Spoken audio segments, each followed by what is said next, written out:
It's glam, it's grand, it helped to change American history. Welcome to the Hermitage Hotel in Nashville, where the crown jewel of Beaux-Arts meet five-star luxury.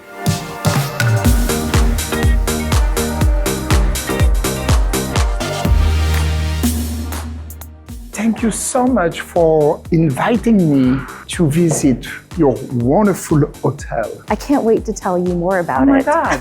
The feeling is definitely impeccable. Tell us about this marble. Well, built in 1910. And to think that this Beaux-Arts masterpiece still exists today, the only commercial building still standing. Wow. The Carrara marble that borders a lobby was really the inspiration to the color palette and the design of the property. Every inch of this building tells a story and a connection to history. In fact, part of the design was to really find a beautiful juxtaposition that complements history, modern, future, and yet grounds you in present day.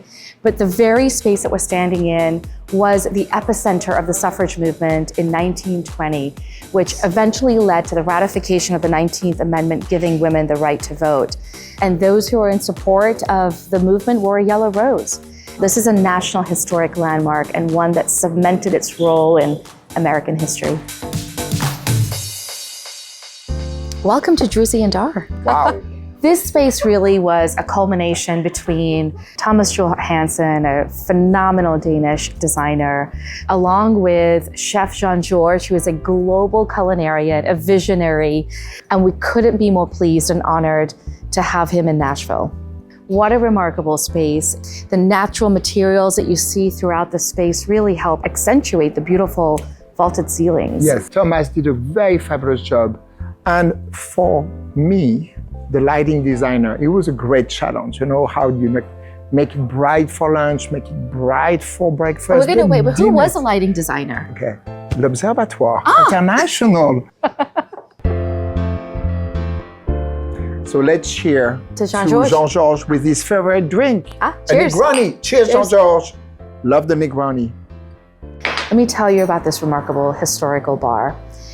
Everything original to 1910 was protected and preserved, including the ceiling, the architecture, the original oak paneling. I know that there was not too much you could actually do with this space. I remember not being able to touch anything on the ceiling because of the historical aspect That's of it. right, that's right. We moved the bar into what was an original space, which now anchors a dining room. And does it not just have the most beautiful glow?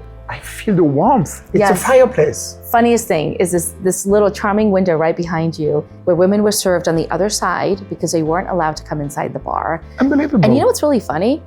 More women have been in the men's bathroom than men. Oh my You God. want to go check it out? I want to check it out. Let's go.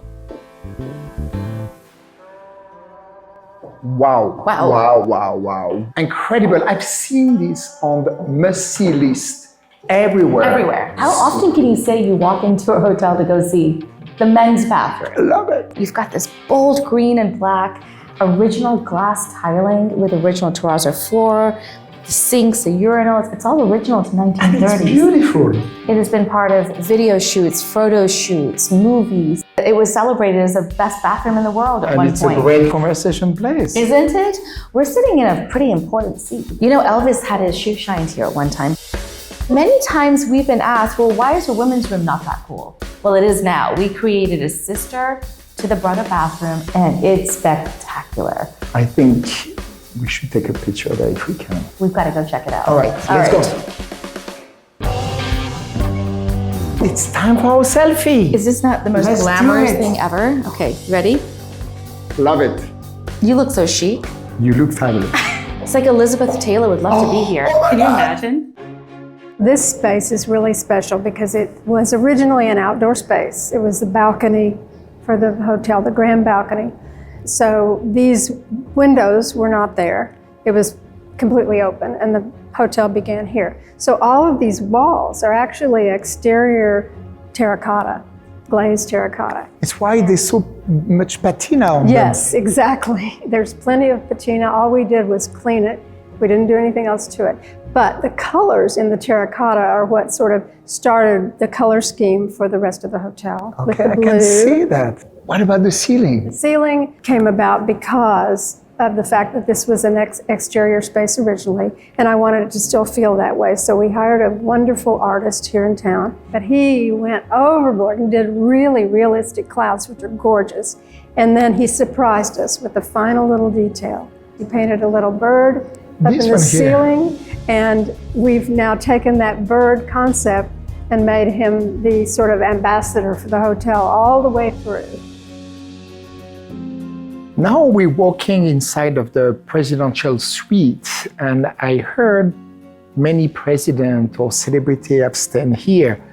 Do you know about them? There are rumors.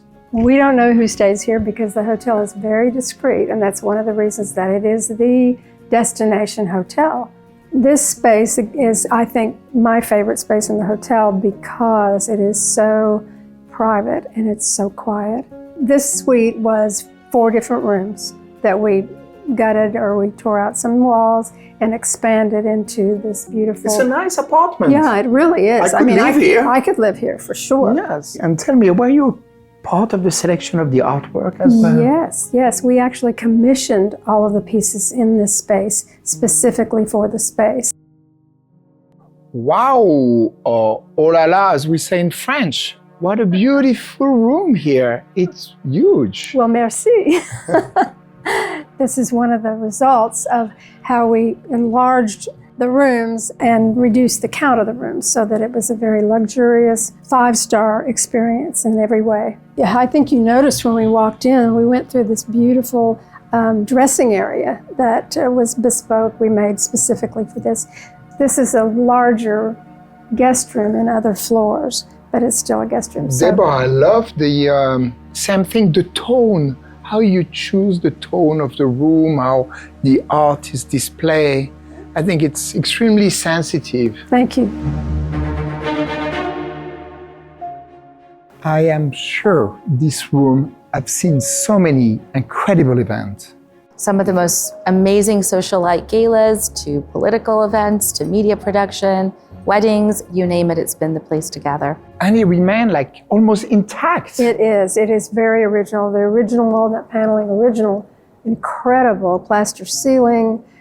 Everything is really as it was. All we did really is restore and create a new, softer palette to accompany all of the social events that are important here.